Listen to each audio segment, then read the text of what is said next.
là. J'espère que tu vas bien. Aujourd'hui je te retrouve dans ma vidéo organisation qui est ma deuxième vidéo dans cette nouvelle catégorie que j'ai décidé d'appeler ma vision du travail dans les études supérieures. D'ailleurs tu peux retrouver la première vidéo que j'ai faite à ce sujet là qui est l'étudiante que j'étais, mon ex-relation au travail. Mais aujourd'hui on va parler d'organisation puisque vous me l'avez demandé et puisque cette année mon organisation a complètement changé depuis que j'ai réellement compris quelle organisation je voulais, pour quel type de personne je suis. Aujourd'hui on va surtout parler de comment je gagne en efficacité, comment je gère un peu mieux mon temps depuis que j'ai compris quelle organisation je voulais adopter dans cette nouvelle vie d'étudiante. Si vous voulez un peu mieux comprendre pourquoi je parle de nouveautés, pourquoi je parle de nouvelles personnes, pourquoi je parle de nouvelle étudiante que je suis, n'hésite pas à aller regarder ma toute première vidéo de cette catégorie de vidéos parce qu'honnêtement dans cette vidéo je te parle de quelle étudiante j'étais, comment je plaçais mes études au sein de ma vie, quelle importance celle-ci avait pour moi. Donc n'hésite vraiment pas à aller la voir parce que peut-être que ça te fera te poser toi-même des questions et peut-être que tu arriveras mieux à comprendre la place que ces études-là ont dans ta vie de tous les jours et tu comprendras un peu mieux de quelle organisation je parle actuellement. Dans la vidéo du jour, on va parler d'organisation mais également de Bujo, de planners, de trackers, de to-do list mais également de Wizbee Money. Wizbee Money c'est quoi? Wizbee Money, si tu es étudiant, c'est vraiment le site en question qu'il te faut pour percevoir les aides que tu peux générer. Donc c'est-à-dire qu'en 3 minutes top chrono, tu vas répondre à un questionnaire et ce questionnaire-là va permettre à Wizbee Money de savoir quelle aide tu peux percevoir, quelle aide finalement tu as besoin. Je tiens évidemment à préciser que c'est un site gratuit et sécurisé, donc no problème. Pour te faire une petite idée, il y a plus de 170 aides régionales et nationales qui sont référencées sur le site de Wizbee Money. Bon, pour qu'on puisse voir un peu tous les deux de quoi ça parle, je vais faire tout simplement une petite simulation pour moi-même en fait, faire mon expérience d'utilisateur de ce site là. Je tape Wizbee Money, bon moi il y est déjà puisque j'ai regardé avant de quoi il s'agissait. Je prends le premier lien évidemment. Comment se présente le site? Donc je vois que moi c'est notamment pour la finance, découvrez les aides financières auxquelles vous êtes éligible. Je vais m'inscrire puisque je ne suis pas inscrite. Alors 5 minutes pour 170 aides. Le questionnaire prend en moyenne 5 minutes à être rempli. Pensez à vous munir de documents tels que l'avis d'imposition de vos parents, l'adresse de votre école. Ok, donc ça c'est super important déjà de le savoir dès le départ. Vous devez avoir des papiers en fait directement avec vous. Quelle est votre date de naissance? Attention, c'est bientôt mon anniversaire, on n'oublie pas, c'est le 13 janvier 1999.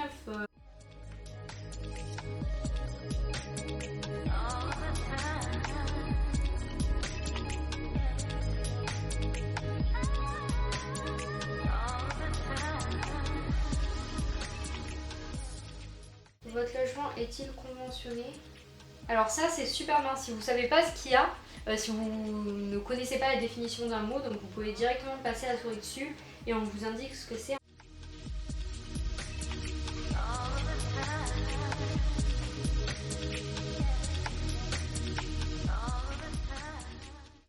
Ah, je viens de capter un truc qui est vraiment pas top je trouve, et notamment on le voit nous-mêmes quand on fait des questions, enfin quand on fait des applis ou des sites internet, c'est qu'il faut toujours avoir un bouton de retour. Genre là, je crois que je me suis trompée dans une question et en fait j'ai voulu faire la petite croix en haut, mais en fait, enfin la petite flèche, mais en fait ça m'a complètement mis directement au site, donc ça fait chier.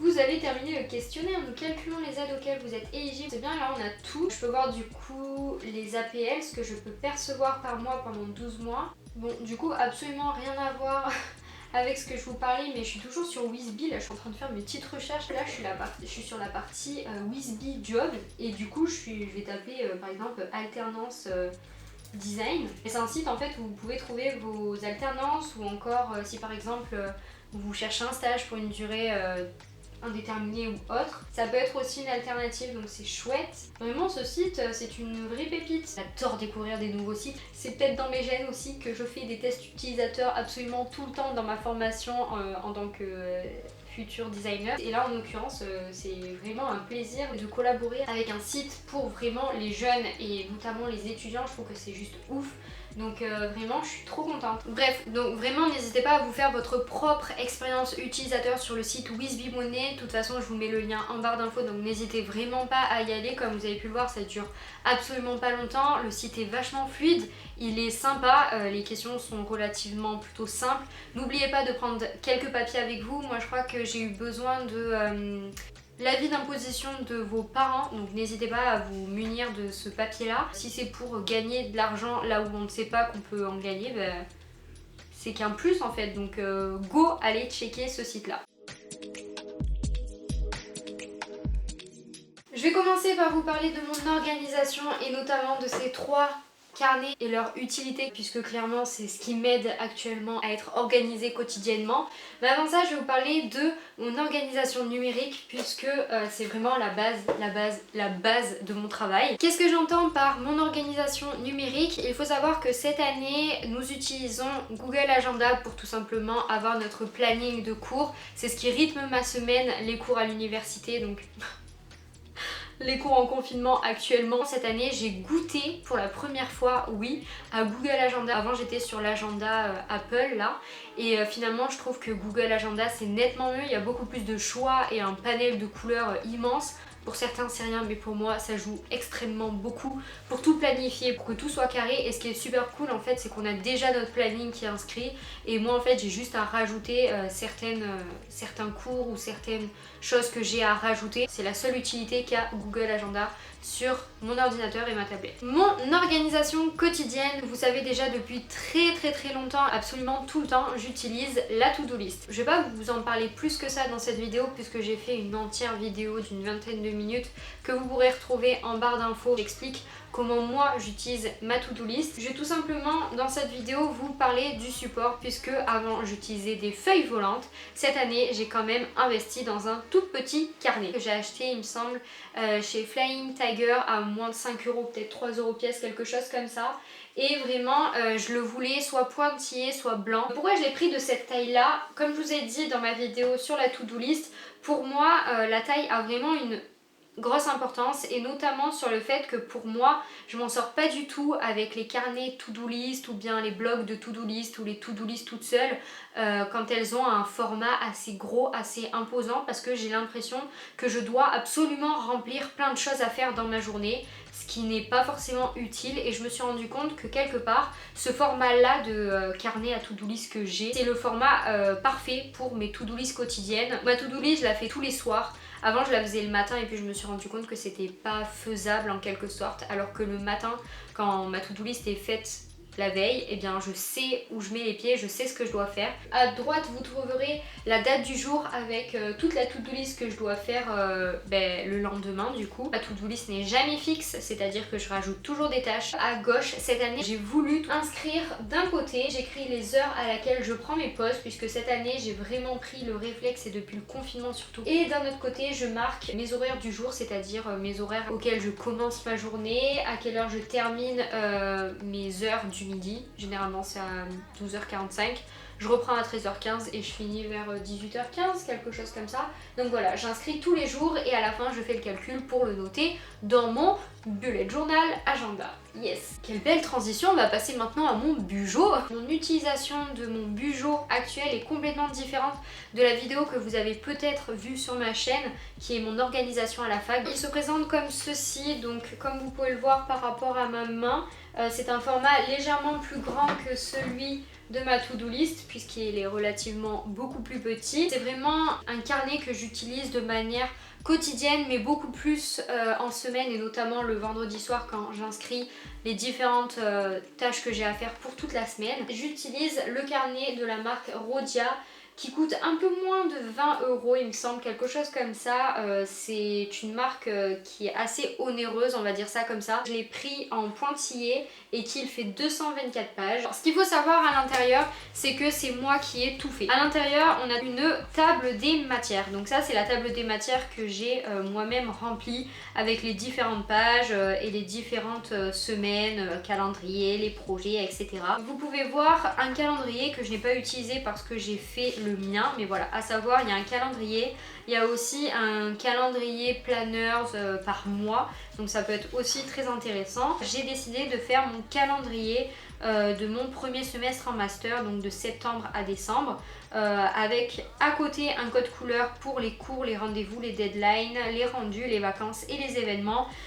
Ces 2 pages sont un peu cracra, je dois le dire, mais c'est un format qui m'intéresse et qui me convient parfaitement d'avoir en fait le calendrier tout en haut avec le mois et les différentes tâches que j'ai à faire, les rendus, les rendez-vous, les deadlines, etc. juste en dessous des mois. Donc moi ça me convient parfaitement. Je vais vous présenter le mois de décembre puisque c'est le mois actuel. Sur la page gauche, pareil, le mois tout en haut avec sur la gauche les jours avec les différents points de code couleur qu'on peut retrouver dans le calendrier ainsi que les différentes choses que j'ai à faire. Et par exemple sur la droite vous avez un support assez spécial qui est tout simplement mon support de projet. Qu'est-ce que c'est mon support de projet? C'est un support dans lequel en fait je vais marquer ce que j'ai à rendre dans toutes les matières.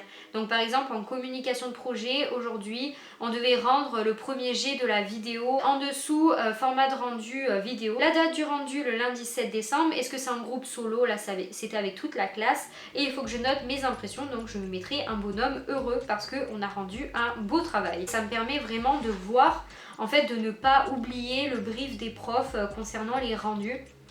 Et je trouve que c'est super intéressant d'avoir ajouté sur la droite mes impressions parce que généralement en fait on rend plusieurs rendus dans les différentes matières et quand on se retrouve à la fin avec notre bulletin, on voit la note qu'on a en tout et on a du mal à se situer parce qu'en fait on a rendu tellement de projets. Bon, au moins ça me permet de voir où j'ai été plus ou moins claire, si pour moi les impressions étaient bonnes ou pas. Je vais vous présenter maintenant mon weekly planner. Tout en haut, je marque toujours le mois, la date des 5 jours et le numéro de la semaine selon l'année scolaire. Donc moi, je fonctionne vraiment en année scolaire. Sur la gauche, comme vous pouvez le voir, il y a ma météo émotionnelle. Tous les jours, à la fin de ma journée, je note ma météo du jour, c'est-à-dire comment je me suis sentie aujourd'hui, qu'est-ce qui a causé cette météo-là, etc., etc. Par exemple, là, comme vous pouvez le voir, le lundi 9 novembre, c'était très nuageux avec des éclairs parce que j'avais très mal à la tête et donc je n'ai pas eu cours parce que je pouvais pas assister au cours tellement que j'avais mal à la tête. Pourquoi je fais ma météo émotionnelle? Tout simplement parce que ça me permet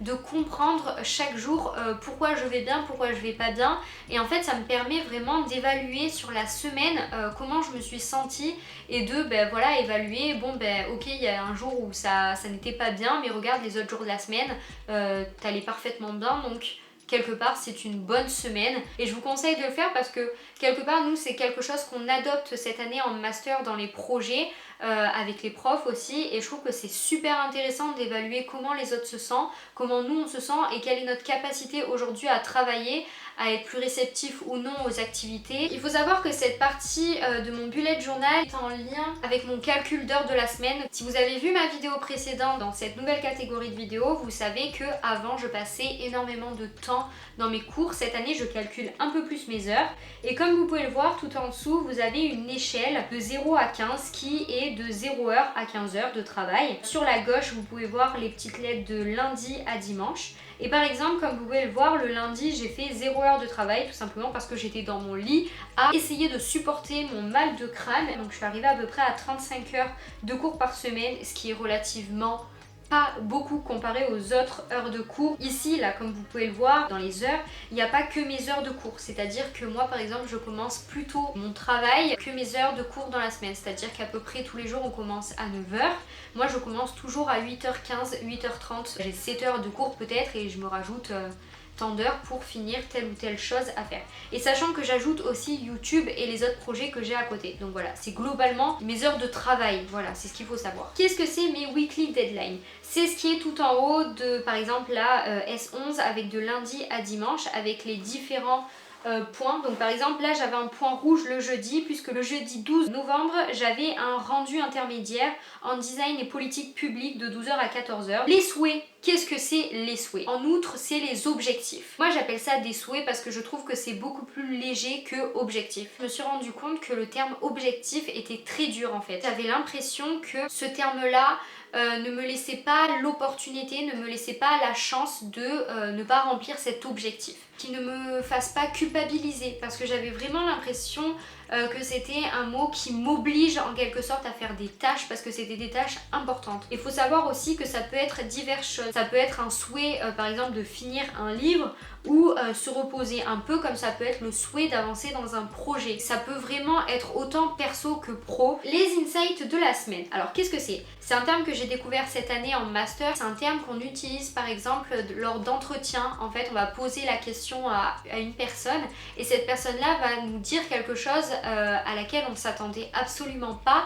Et en fait, ça va être comme un levier d'idées pour nous. Donc ça va être comme une opportunité à saisir dans un projet. Et donc moi j'aime beaucoup ce terme d'insight parce que c'est un peu comme quelque chose d'imprévu, d'inconnu dans ma semaine. Et par exemple, la semaine d'après, j'ai appris un mot, un terme dans un cours qui est le terme skeuomorphisme. J'ai écrit ce terme-là pour que le jour J, lorsque j'ai appris ce terme-là, ou à la fin de ma semaine, eh ben, j'aille faire des recherches. Puis ensuite, j'aille remplir ma fiche de termes, de définition ou autre. D'ailleurs, si vous voulez que je vous parle de mes fiches de cours ou mes fiches de définition, mes fiches bilan ou autre, n'hésitez pas à me le faire savoir en commentaire. Et Insight, c'est quelque chose pour moi qui me permet d'apprendre de nouvelles choses et d'enrichir mon vocabulaire. Donc j'aime beaucoup cette partie-là de mon carnet. Sur la droite, vous pouvez voir ma semaine de travail, donc du lundi au vendredi.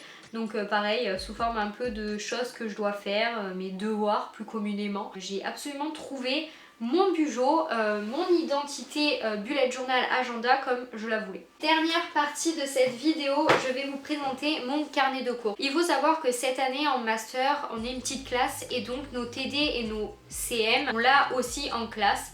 Aux mêmes heures que nos TD. Cette année, j'ai décidé d'avoir un carnet de cours. J'ai acheté un Rhodia, donc avant j'avais un autre carnet que j'avais acheté chez Emma. C'est un carnet que j'avais utilisé pour mon stage en janvier dernier. Plutôt que de ne pas réutiliser le carnet parce que j'ai utilisé peut-être 30 pages de ce carnet là, j'ai voulu le réutiliser. La seule chose que je n'aimais pas, c'était le fait que ce soit un carnet ligné. Sauf qu'en fait, je n'ai pas été très intelligente puisque j'ai repris un carnet avec des lignes. Ici aussi, j'ai une table des matières, c'est-à-dire que pour chaque cours, je note sur la gauche la page à laquelle j'ai eu mon cours, je note l'intitulé du cours et j'essaye de remplir des mots-clés, c'est-à-dire de savoir ce que j'ai fait dans ce cours. Et sur la droite, vous voyez les dates à laquelle j'ai eu ce cours. Donc voilà, c'est un peu ma table des matières. Et à l'intérieur, je marque à la fois le nom du cours, ce que j'apprends, les petites recherches que j'ai à faire, mais j'écris également mes objectifs du jour, les retours des profs qui me font vis-à-vis de mon travail ou du travail qu'on a en groupe. Et c'est vraiment un support qui m'aide quotidiennement.